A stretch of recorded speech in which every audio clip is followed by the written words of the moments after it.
Nah, Agus akhirnya mulai penasaran. Dia pelan-pelan membuka pintu karena anaknya itu bilang Budi ada di ruang tamu. Samar-samar Agus itu melihat di situ duduk seorang perempuan rambutnya panjang ya di ruang tamu. Sosok itu diem sambil menghadap ke tembok. Nah, disitulah Agus ini mulai takut dan menarik anaknya ini dengan pelan-pelan masuk ya. Terus pintu yang menuju ke ruang tamu itu ditutup lagi pelan-pelan sama Agus. Angin itu masuk ya di ruangan itu yang sedang digunakan untuk ritual. Nah, pintu dari bangunan itu tadi yang udah ditutup sama Pak Hasan tiba-tiba terbuka, berderit.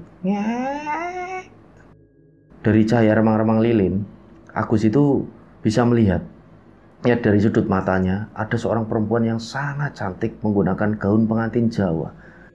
Tak lama kemudian, Pak Hasan ini berucap, "Sugeng rawuh Ndara Putri." A'udzubillahi minasyaitonirrajim. Bismillahirrahmanirrahim. Assalamualaikum warahmatullahi wabarakatuh. Apa kabar rencang-rencang semua? Semoga semuanya dalam keadaan sehat dan selalu diberikan kewarasan dalam berpikir. Nah, pada kesempatan kali ini ada satu cerita yang datang dari rencang kita yang bernama Agus. Mas Agus ini asli dari daerah Kendal, Jawa Tengah. Beliau menceritakan tentang pengalaman hidupnya, bisa dibilang ini pengalaman yang pahit, karena waktu itu beliau pernah menjalani suatu ritual dan bisa dikatakan adalah pelaku daripada pesugihan. Nah, pesugihan yang Mas Agus ini pernah jalani adalah ketika dia melakukan ritual pesugihan memohon sesuatu dengan bangsa jin. Jadi Mas Agus ini kawin ya, bisa dibilang perkawinan dengan danyang. Jadi danyang itu sebutan untuk roh halus dalam kebudayaan Jawa. Nah, biasanya danyang itu ya menempati suatu tempat dan sosok tersebut biasanya itu menerima permohonan dari orang yang minta tolong.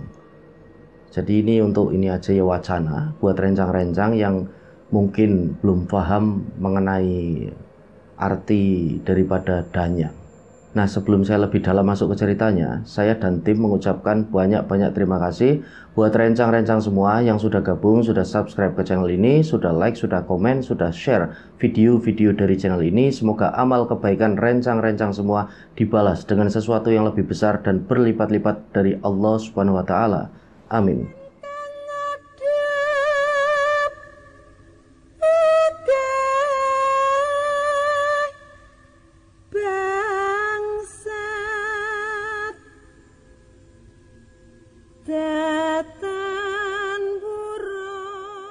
Untuk cerita kali ini datang dari Mas Agus. Nama panjangnya itu Agustia dan panggilan sehari-harinya adalah Agus. Nah, Mas Agus ini aslinya dari Kendal ya, Jawa Tengah. Dari kecil sampai besar dia tinggal di sana di Kendal bersama kedua orang tuanya. Dan Mas Agus ini punya satu adik perempuan. Nah, begitu menginjak waktu kuliah, Mas Agus ini memilih untuk kuliah di Semarang. Dan singkat cerita, selama 4 tahun kuliah di Semarang, Mas Agus ini lulus dan kembali pulang ke Kendal. Dan selama kuliah itu, beberapa tahun terakhir, Mas Agus ini kenal ya dengan satu perempuan yang namanya Ningsih. Nah, Ningsih inilah yang nantinya jadi istrinya Mas Agus. Nah, setelah kuliah itu, Agus kemudian memutuskan untuk mencari pekerjaan di daerah Semarang. Tapi itu pun akhirnya tidak lama. Jadi Agus kerja di Semarang cuma sekitar 6 bulan. Terus dia memutuskan resign dan tidak lama kemudian Ningsih itu meminta Agus untuk segera melamarnya karena orang tuanya si Ningsih ini pengennya Ningsih segera menikah. Jadi setelah itu Agus pun memberanikan diri untuk melamar Ningsih dan pada akhirnya pernikahan pun digelar. Nah, pada waktu itu Agus mencari pekerjaan di daerah Temanggung karena mereka tinggal di sana dan Ningsih ini aslinya memang dari Temanggung. Dan mereka pun ngontrak satu rumah di sana, di daerah Temanggung. Jadi ketika Agus ini mendapat pekerjaan, Ningsih pun memutuskan untuk berhenti bekerja. Dan dia memilih untuk menjadi ibu rumah tangga, ya, mau mengurusi suaminya. Nah, singkat cerita, sampai berbulan-bulan hingga pada akhirnya 2 tahun berjalan pernikahan mereka, Ningsih ini pun hamil. Sampai menjelang persalinan itu pihak rumah sakit menyatakan kalau Ningsih itu persalinannya harus dengan cara operasi sesar. Akhirnya Agus kan mulai mencari tambahan penghasilan. Karena Agus sendiri tahu kalau operasi sesar itu biayanya lebih mahal dibanding dengan persalinan umum. Nah, sampai pada akhirnya persalinan berjalan lancar. Jadi operasi sesar yang dijalani Ningsih ini berjalan lancar dan kemudian bayi mereka dibawa pulang ke rumah dan diberi nama Dini, bayinya perempuan. Nah, singkat cerita, setelah operasi sesar itu, Ningsih seringkali mengalami rasa sakit ya, seperti nyeri di bagian perut. Sampai pada akhirnya Agus membawa Ningsih menuju ke rumah sakit dan diagnosa dari dokter. Jadi Ningsih itu mengalami infeksi di bagian jahitan, di bagian perutnya. Nah, waktu itulah Agus ini mulai agak panik ya, karena merasa Ningsih ini sebelum-sebelumnya itu tidak pernah merasakan sakit sama sekali, apalagi yang seperti itu. Nah, dan sempat juga Ningsih ini opname di rumah sakit. Jadi pasca operasi sesar itu Agus merasa memang kalau Ningsih itu sering sekali sakit-sakitan, terutama nyeri di bagian perut. Nah, singkat cerita, selesai opname di rumah sakit itu sekitar 1 minggu, Ningsih pun pulang, dia kembali sehat, beraktivitas kembali seperti biasa. Dan si Agus ini merasa lega ya pada waktu itu. Tapi ketika Dini, anaknya itu menginjak usia 3 tahun, Ningsih mulai lagi merasakan sakit-sakitan. Dia mulai sakit di bagian kemaluan dan mulai sakit di bagian perut. Nah, pada akhirnya Agus pun sering kan membawa Ningsih ini bolak-balik menuju ke rumah sakit. Dan diagnosa dokter pada waktu itu bermacam-macam. Pada awalnya dokter itu masih mendiagnosa kalau Ningsih ini masih mengalami infeksi di bagian perut. Tapi ketika Agus ini membawa ke rumah sakit yang berbeda, rumah sakit yang lain, ternyata si Ningsih ini mengalami kanker serviks. Nah, waktu itulah Agus ini mulai bingung. Kok diagnosa dari medis berbeda-beda dari setiap rumah sakit. Dari situlah Agus ini mulai kepikiran yang aneh-aneh. Jangan-jangan istriku ini diguna-guna. Nah, ketika berada di rumah, Agus ini bertanya sama istrinya, sama Ningsih. Mama itu sebenarnya punya salah enggak sama orang? Nah, waktu itu istrinya menjawab, kok tiba-tiba tanya kayak gitu, Pak? Ya enggak apa-apa, Mama merasa punya salah enggak sama orang? Apa Mama ini punya musuh? Coba diinget-inget lagi. Enggak, Pak, enggak punya musuh, Mama itu enggak pernah punya salah sama orang sepertinya. Oh, ya enggak apa-apa, Ma.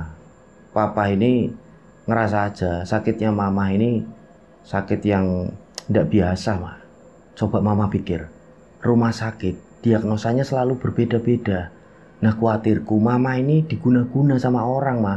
Waktu itu Ningsih sempat menjawab suaminya itu, kamu ndak usah mikir yang aneh-aneh lah, Pak. Sakitku itu ya sakit kayak gini, sakit alami, ndak usah berpikir aku diguna-guna orang. Lagian aku selama ini ndak pernah kerasa punya musuh kok, Pak. Ndak pernah bikin salah sama orang. Nah, dari situlah kemudian Agus ini mengambil inisiatif sendiri mau ke paranormal tanpa bilang ke istrinya. Karena Agus ini, mohon maaf ya, sebelumnya bahwa Agus ini percaya dengan hal-hal klinik semacam itu. Dan satu hal lagi, selama tinggal di rumah kontrakan di Temanggung itu, Agus ini jarang sekali bersosialisasi dengan warga. Bahkan bisa dikatakan nggak pernah. Dan Agus ini jarang menuju ke masjid. Padahal dia itu seorang muslim. Jadi pada saat Agus ini menuju ke seorang paranormal, menghampiri paranormal pada waktu itu, Agus cerita semua.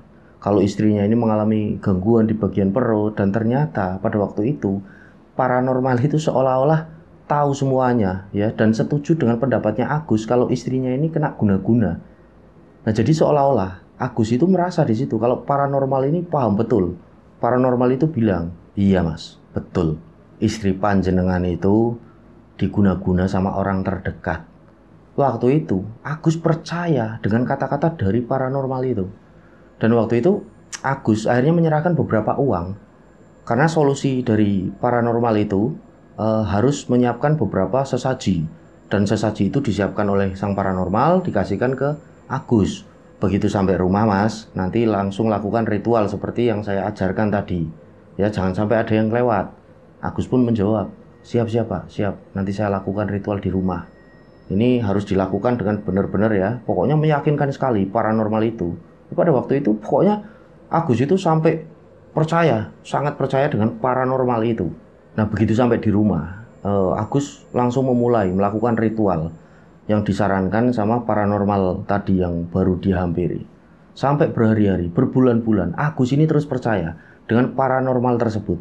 Dan pada suatu ketika, si Ningsih ini, istrinya Agus, mengalami sakit lagi. Dan itu lebih parah. Dan harus segera dilarikan ke rumah sakit. Nah, pada saat itulah rumah sakit atau pihak medis itu menyatakan kalau Ningsih ini benar-benar mengalami kanker serviks. Nah, di situ Agus belum 100% percaya keterangan dari pihak rumah sakit bahwa istrinya ini mengalami kanker serviks. Jadi selama istrinya dirawat di rumah sakit, Agus ini terus juga melakukan kunjungan ke paranormal itu. Nah, jadi ceritanya waktu itu Agus ini belum paham betul kalau paranormal itu berbohong.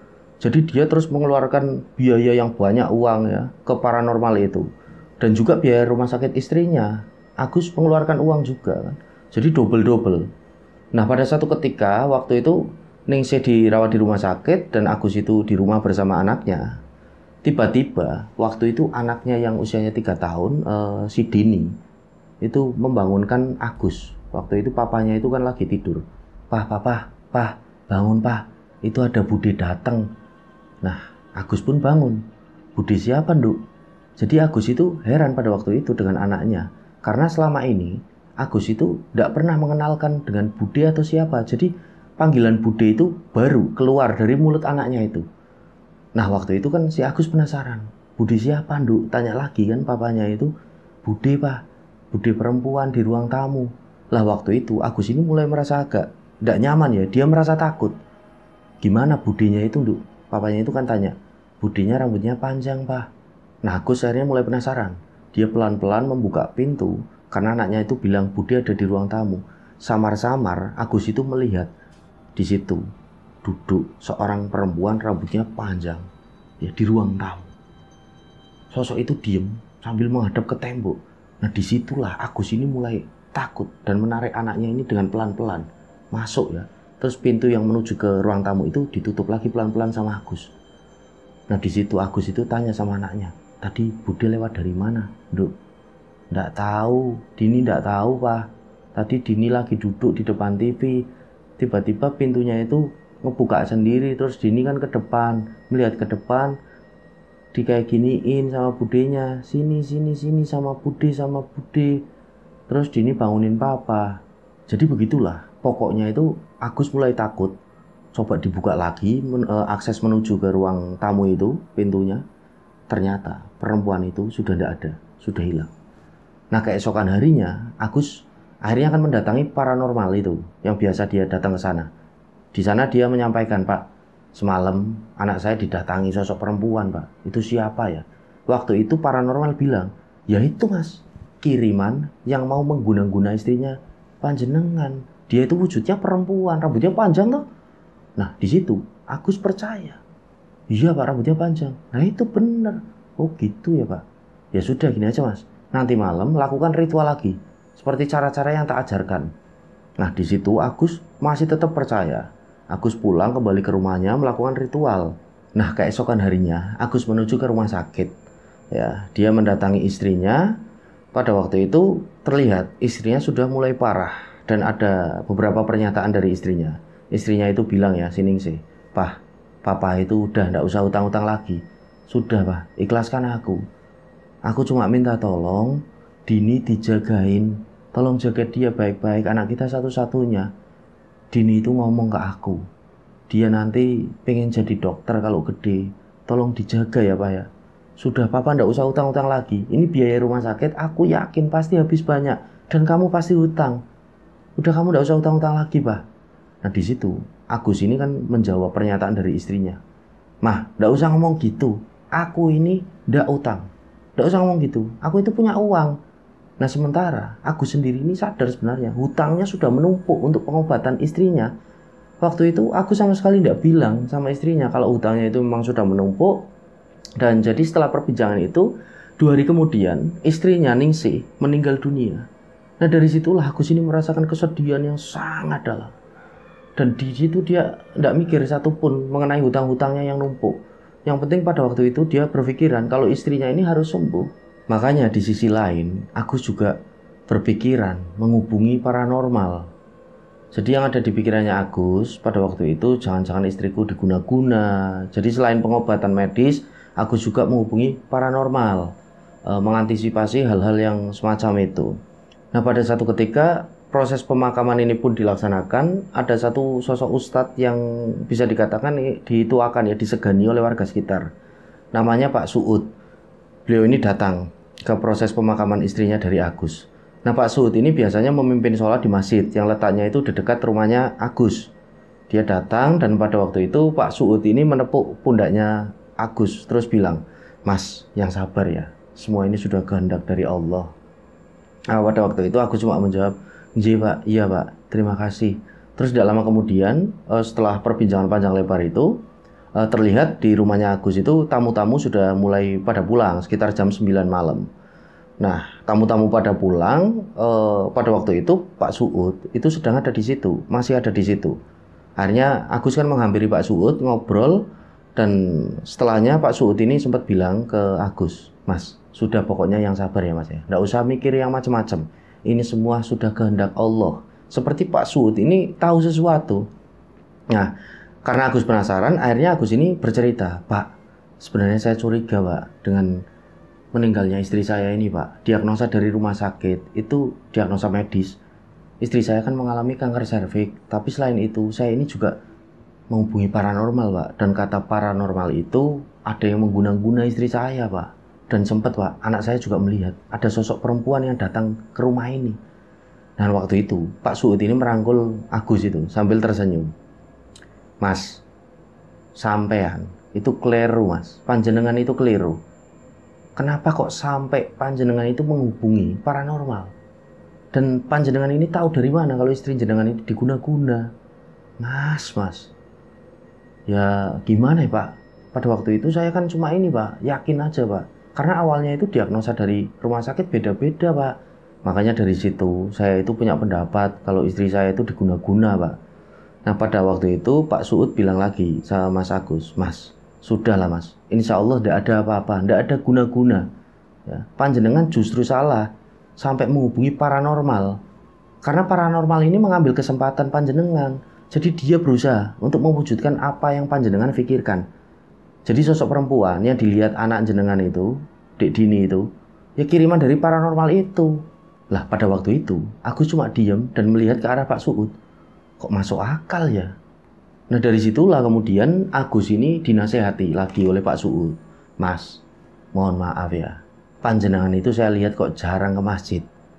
Dan juga banyak tetangga yang ngomongin panjenengan. Kalau panjenengan ini jarang bersosialisasi dengan tetangga. Makanya Mas, kalau ada apa-apa yang pertama menolong itu pasti tetangga-tetangga terdekat. Bukan saudara jauh, yang paling dekat adalah tetangga. Makanya ini kan cuma nasihat ya Mas. Saya ini sebagai orang tua sama anak. Anggap saja saya ini bapaknya panjenengan yang sedang nasihati anaknya. Jadi jangan tersinggung ya Mas. Lain kali bersosialisasi Mas sama tetangga, ngobrol, bertegur sapa. Ya, jenengan ini juga Muslim, ke masjid. Meskipun tidak sholat 5 waktu, panjenengan ke masjid. Jadi seandainya sebelum ada kejadian ini panjenengan ke masjid ikut pengajian, sampean itu panjenengan tidak bakal menghubungi paranormal. Nah, dari situlah akhirnya si Agus ini seperti agak tersadar. "Nggih Pak, iya Pak, saya mohon maaf Pak, saya akan belajar dari kejadian ini Pak." Dan di situ Agus mencium tangannya Pak Suud ini, seperti Agus ini dinasihati sama bapaknya sendiri. Agus menitikkan air mata. Agus merasa sedih, Agus agak menyesali perbuatannya itu. Nah, beberapa hari kemudian Agus sudah mulai masuk kerja. Di tempat kerja itu, di kantor, dia itu benar-benar merasa pusing sekali. Jadi banyak sekali yang dipikirkan Agus pada waktu itu. Selain hutang-hutang yang menumpuk, ada juga perasaan sedih, baru saja ditinggal oleh istrinya. Nah, pada waktu itu orang tuanya menelpon si Agus ini. Sempat pesan orang tuanya itu, "Kamu udah nggak usah mikir gimana-gimana. Si Dini biar sama bapak sama ibu yang urus. Dini kalau bisa nanti juga sekolah di sini aja di Kendal. Kamu udah ngurusi kerjaanmu aja. Urusan-urusan yang belum selesai termasuk hutang-hutangmu itu selesaikan. Nggak usah mikir Dini." Nah, pada waktu itu di kantor Agus ini pikirannya terus berkecamuk ya. Selain mikir utang, juga mikir tentang anaknya, juga masih memendam kesedihan karena ditinggal sang istri. Terus seperti itu, dan beberapa hari setelah kerja, Agus ini mulai agak malas-malasan untuk berangkat kerja. Jadi benar-benar pada waktu itu, Agus malas ngapa-ngapain. Dia cuma di rumah, nonton TV, merokok, selalu menutup pintu rumah. Setelah meninggalnya istrinya itu, dan setelah ada nasihat dari Pak Suud, Agus ini masih terus berdiam diri di rumah. Dia tidak pernah bersosialisasi dengan tetangga, tidak pernah menuju ke masjid. Jadi semakin ya pada waktu itu, Agus ini semakin berdiam diri di rumah, lebih menutup diri, dan yang lebih parah adalah dia tidak lagi berangkat ke kantor buat kerja. Sampai berminggu-minggu kemudian turunlah SP1 dari perusahaannya. Dan tidak lama kemudian turunlah SP3, dengan terpaksa Agus dikeluarkan, dipecat dari pekerjaannya. Di situ Agus semakin stres. Sebenarnya pada waktu itu Agus itu sadar dan paham situasi, kalau situasi konflik yang dialami Agus itu secara tidak langsung dia ciptakan sendiri. Jadi seperti dia itu tidak mau berangkat kerja, terus menutup diri di rumah. Agus itu sadar kalau dia sendiri yang membuat seperti itu. Tapi seolah-olah dia ini tidak bisa bangkit dari keterpurukannya itu. Nah, pernah pada satu siang, Agus ini lagi nonton TV di rumahnya. Rumahnya itu tertutup dan gelap ya. Nah, pikiran Agus itu kan kosong. Dan tiba-tiba Agus ini melihat ada pisau di meja sebelah TV. Itu pisau buah. Nah, Agus itu sempat berpikiran pada waktu itu, aku tak bunuh diri aja apalah ya. Sempat pikiran seperti itu Agus. Bahkan pisaunya itu udah sempat dipegang pada waktu itu. Tapi ternyata dalam hati kecilnya Agus itu masih berkeinginan untuk hidup. Tidak bisa aku kayak gini. Aku ingat pesan istriku bahwa untuk menjaga anakku, ya, anakku pengen jadi dokter, aku harus terus melanjutkan hidup. Nah, begitu kira-kira ya yang ini Agus rasakan pada waktu itu. Pengen bunuh diri, tapi dia juga punya beban moral yang pesan dari istrinya yang memang harus wajib dia laksanakan. Akhirnya pisau itu pun diletakkan kembali. Tapi keinginan untuk mengakhiri hidup itu berulang kali datang seperti bisikan iblis. Ya, jadi suatu hari itu Agus juga pernah berpikiran untuk gantung diri. Tapi pada akhirnya hal itu diurungkan.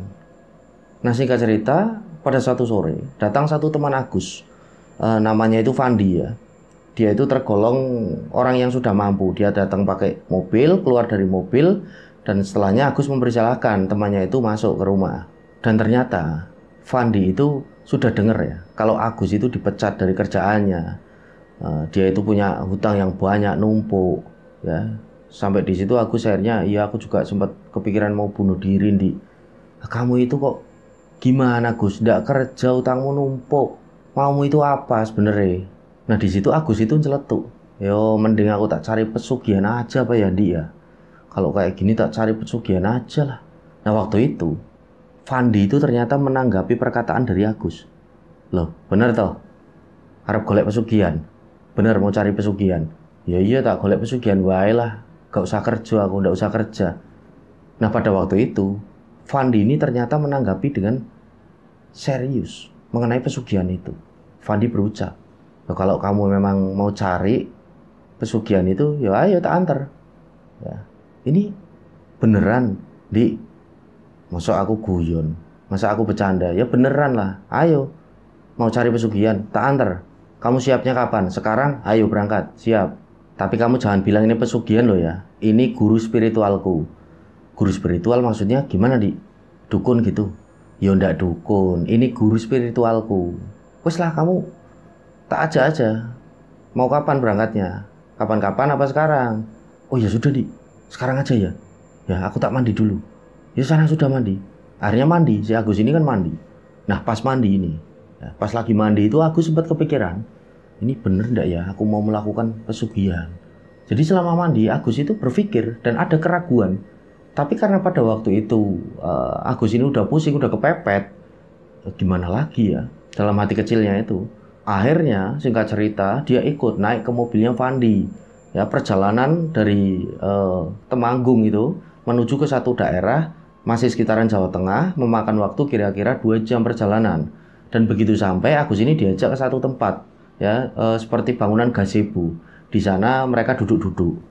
Awalnya si Agus ini tanya ke Fandi, "Dik, rumah guru spiritualmu itu di mana? Masih jauh enggak? Kok kita disuruh nunggu di sini? Terus kok kamu bisa tahu kalau gurumu itu menyuruh kita nunggu di sini?" "Wes lah, kamu enggak usah banyak tanya. Ada ikatan batin aku sama dia. Udah, kamu diem aja, manut sama aku, nurut." Nah, mereka nunggu di sana lama ya, sekitar jam 10 malam akhirnya si Fandi ini mengajak Agus untuk melanjutkan perjalanan. Mereka pun naik mobil lagi, sekitar hampir setengah jam mereka sampai di sebuah rumah. Dan rumah itu adalah rumah guru spiritualnya dari Fandi. Begitu sampai di sana, si Agus ini ya terutama melihat ada rumah biasa yang terbuat dari dinding-dinding tembok ya. Di depan rumah itu ada tanaman-tanaman kecil itu berjejer rapi. Nah, setelah sampai di sana mereka dipersilakan masuk. Di situ nampak ada bapak-bapak ya dengan potongan rambut biasa, menggunakan baju batik, celananya itu kain hitam. Ya, mempersilahkan mereka masuk, dan disitulah si Fandi ini memperkenalkan Agus dengan guru spiritualnya itu. Nah, di situ Agus salaman dan juga memperkenalkan dirinya. "Agus, Pak." "Oh, nggih, ya saya Pak Hasan." Duduk Pinara, monggo." Dan di situ awalnya perbincangan mereka itu yang enteng-enteng aja ya. Membicarakan mengenai padinya Pak Hasan itu yang udah mau panen ya, dan lain sebagainya. Pokoknya perbincangan yang enteng. Sampai sekitar 1 jam barulah Fandi yang membuka perbincangan itu. "Gini Pak Hasan, teman saya ini mau seperti saya yang ritual waktu itu loh." "Oh gitu, ya. Nah, memangnya Mas Agus ini sudah berani melakukan ini?" "Nggih Pak, saya berani Pak, bener. Saya itu Pak, berani saya Pak. Saya sudah niat Pak dari awal, saya pengen coba-coba." Loh, di situ Pak Hasan menjawab, "Ya jangan coba-coba. Kalau coba-coba, panjenengan mending pulang aja, jangan gitu. Ini ndak main-main loh Mas Agus. Ini ritualnya perkawinan dengan bangsa siluman. Ini pernikahan dengan danyang, jangan main-main. Kalau mau main-main, ya panjenengan ndak usah, pulang aja, ndak usah diteruskan, bahaya ini Mas." Nah, di situ Agus itu cuma diem. Dia cuma ini ya ngebatin, aduh beneran ini aku mau nikah sama danyang. Dan setelahnya Pak Hasan ini bertanya lagi sama Agus, "Gimana Mas Agus? Kalau mau coba-coba ndak usah." "Ndak Pak, saya serius Pak, saya ikut Pak." "Ya sudah, beneran ya. Kalau serius kita nunggu nanti sampai tengah malam, terus kita melakukan ritualnya." Jadi 3 orang ini kemudian nunggu tengah malam sambil ngobrol-ngobrol ya di situ. Nah, di situ Pak Hasan juga ini memberikan beberapa seperti aturan-aturan maupun ritual-ritual yang harus dilakukan. Jadi mereka sesekali ngobrol bercanda ya. Pak Hasan juga ngomongin tentang perihal ritual juga di situ, dan tidak lama kemudian sampailah sekitar jam 12:30 dini hari. Pak Hasan ini bilang sama mereka berdua, "Ayo ini bisa dimulai." Nah, mulailah mereka berdiri dan keluar dari rumahnya Pak Hasan. Pak Hasan itu di depan rumah melihat ke atas seolah-olah sedang ini ya melihat langit-langit, bintang-bintang. Dan tidak lama kemudian Pak Hasan ini bilang, "Ayo, ini sudah waktunya." Mereka pun akhirnya jalan, mereka menuruni seperti perbukitan. Di situ ada sungai ya di bawahnya. Dan waktu itu Agus disuruh mandi. Jadi dia itu hanya pakai kain putih yang dililitkan, disuruh mandi di sana, di sungai itu. Seluruh tubuhnya itu dari rambut sampai ujung kaki harus semuanya basah. Setelah itu Pak Hasan itu memandikan Agus juga ya. Disiram ya dengan air yang di situ udah dikasih kembang 7 rupa. Nah, di situ kan Agus merasa kedinginan. Setelahnya Pak Hasan ini bilang, "Ayo udah segera naik." Nah, begitu naik mereka pun jalan lagi sekitar 2 km. Mereka menggunakan senter melewati persawahan dan sedikit ada hutan-hutan kecil di situ. Nah, mereka sampai di tengah-tengah hutan kecil itu ada sebuah bangunan rumah. Bangunannya itu ukurannya hampir sama dengan rumahnya Pak Hasan. Tapi suasananya itu gelap ya.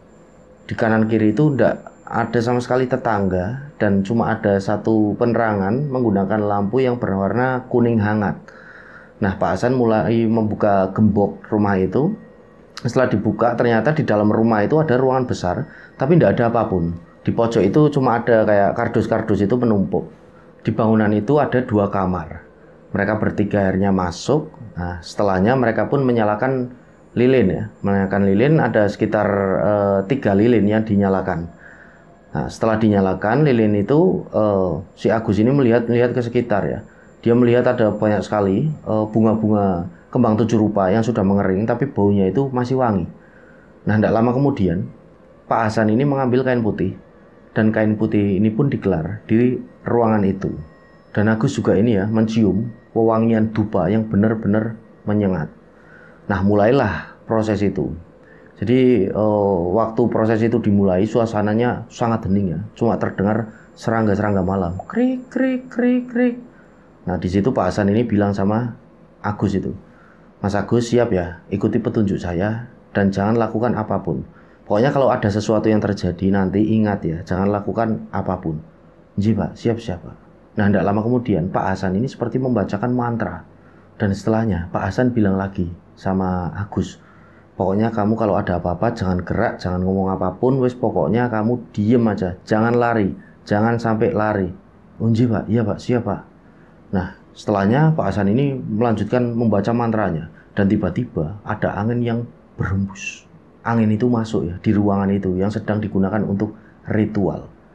Nah, pintu dari bangunan itu tadi yang udah ditutup sama Pak Hasan tiba-tiba terbuka, berderit. Nah, Agus itu sudah merasa ada yang masuk dari pintu itu. Nggak tahu itu wujudnya apa. Ya. Pokoknya Agus itu merasa ada yang lewat di belakangnya. Dan Agus mencium ada bau yang sangat wangi. Nah, Agus ini ngerasa di pundaknya itu ada selendang ya yang lewat di pundaknya. Agus itu ngerasa. Agus tetap diem. Dia ingat pesan dari Pak Hasan. Pokoknya diem. Dan tiba-tiba sosok yang datang itu duduk di sampingnya Agus. Dari cahaya remang-remang lilin, Agus itu bisa melihat. Ya, dari sudut matanya ada seorang perempuan yang sangat cantik menggunakan gaun pengantin Jawa. Sosok itu duduk di situ diem sambil menoreh ke arahnya Agus. Agus ini cuma diem, tidak berani. Pokoknya dia ingat pesan dari Pak Hasan, jangan sampai gerak, jangan sampai bicara, jangan sampai lari apalagi. Tapi Agus memang dari sudut matanya itu memandang ke arah perempuan ini ya, kayak melirik sedikit. Kelihatan kalau perempuan itu parasnya sangat cantik. Agus terus diem di situ dan perempuan itu masih saja ya, memandangi Agus itu dari kepala sampai kakinya.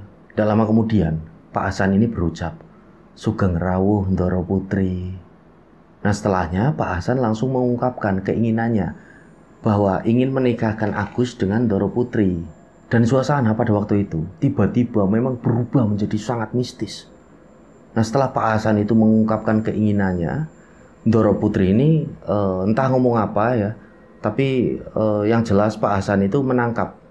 Mungkin ada pembicaraan dari kontak batin atau bagaimana lah.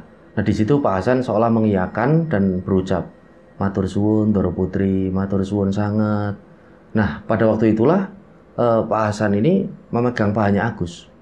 Dia bilang, Mas, ikutin aja Ndoro Putri jalan. Nah, setelah Pak Hasan ngomong seperti itu, Agus ini berdiri. Dia berdiri dari remang-remang cahaya lilin itu.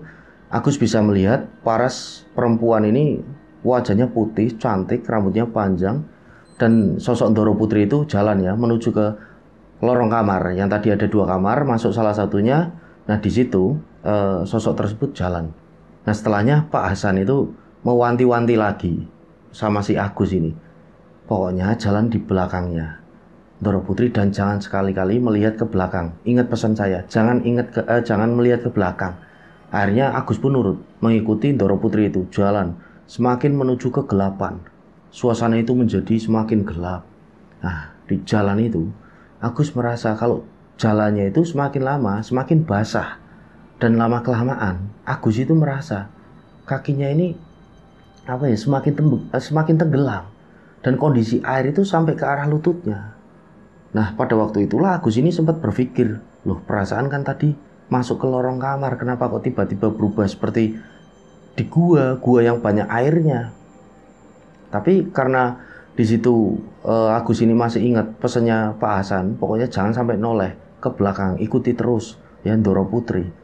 Agus jalan, tercium bau wangi dari Ndoro Putri itu, sangat wangi. Agus terus jalan dan kondisi air itu terus naik ya, sampai ke atas lutut, sampai ke paha, sampai kemudian mencapai ke pusarnya Agus ketinggiannya. Nah, dari situlah Agus udah mulai gelisah. Dan perasaan gelisahnya berubah menjadi perasaan yang sangat takut. Ya. Akhirnya Agus menoleh ke belakang dan ternyata Di belakangnya itu gelap dan banyak mata yang melihat ke arah Agus. Matanya merah semua warnanya. Wah, akhirnya si Agus ini kan ketakutan, dia berteriak-teriak, tolong, tolong, tolong. Nah setelahnya Ndoro Putri itu sudah hilang, sudah tidak ada di situ. Padahal air ini sudah mencapai pusarnya si Agus kan. Mau kemana? Agus itu kan bingung di situ. Dan tidak lama kemudian tiba-tiba Agus itu seperti berada di persawahan. Nah di situ di persawahan itu Agus itu melihat ke arah depan. Loh, kok bangunan tadi, rumah yang dia masuki sama Fandi sama Pak Hasan, kok kenapa aku bisa keluar di area persawahan ini ya? Agak jauh. Ya bisa dibilang cukup jauh lah malah. Agus itu bingung. Terus Agus akhirnya jalan menuju ke rumahnya Pak Hasan. Ternyata begitu sampai di rumah Pak Hasan sama Fandi itu tidak ada, tapi mobil Fandi masih di situ. Nah ditunggulah sama Agus ya di rumahnya Pak Hasan sampai subuh. Itu baru Pak Hasan itu sama Fandi itu datang. Nah di situ mimik wajahnya Pak Hasan itu udah tidak enak ya. Begitu sampai di rumah Pak Hasan itu jalan cuma melewati aja, melewati Agus, tidak menyapa sama sekali. Nah setelahnya Fandi ini bilang sama si Agus, ayo Gus, mulai, ayo ndang mulai, ayo Gus, ayo udah pulang aja. Dan mimik wajah Fandi juga sepertinya marah ya, kesel sama si Agus. Nah selama perjalanan pulang, si Fandi ini tidak ngomong apapun ke Agus. Agus di situ tanya lagi sama Fandi, Di, Pak Hasan marah ya Di? Fandi itu tetap diem. Terus sampai di rumahnya Agus, Fandi itu langsung pamit pulang. Udah Gus, aku pulang dulu. Jadi kelihatan kalau mimik wajah Fandi itu benar-benar tidak enak. Nah setelahnya Agus masuk ke dalam rumah. Dia cuma diem merenungi, ini tadi aku habis ngelakuin apa ya, kok kayak gini.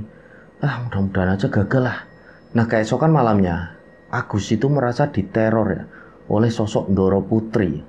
Jadi ketika Agus itu tidur, tiba-tiba ada yang mengetuk pintu rumahnya. Tok tok tok tok tok tok tok. Agus pun terbangun kan.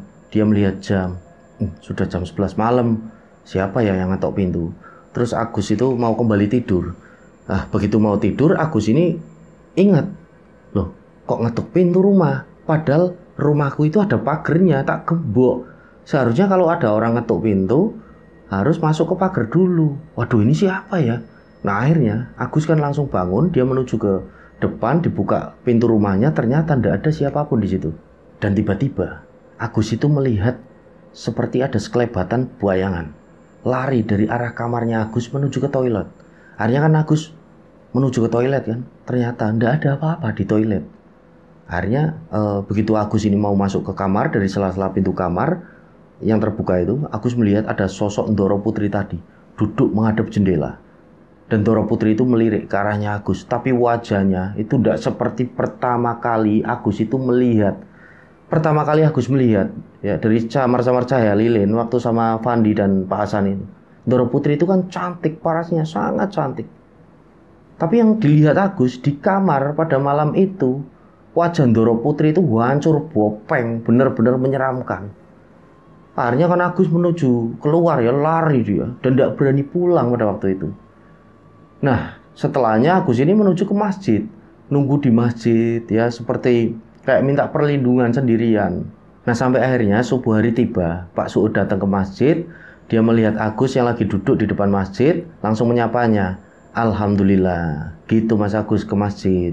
Nah dalam batin Agus itu, aku ke masjid bukannya mau sholat, aku ini mau sembunyi dari makhluk menyeramkan tadi. Tapi Pak Suud ini terus bilang sama Agus, ayo wudhu dulu Mas, subuhan berjamaah. Itu ada sarung di dalam, dipakai Mas.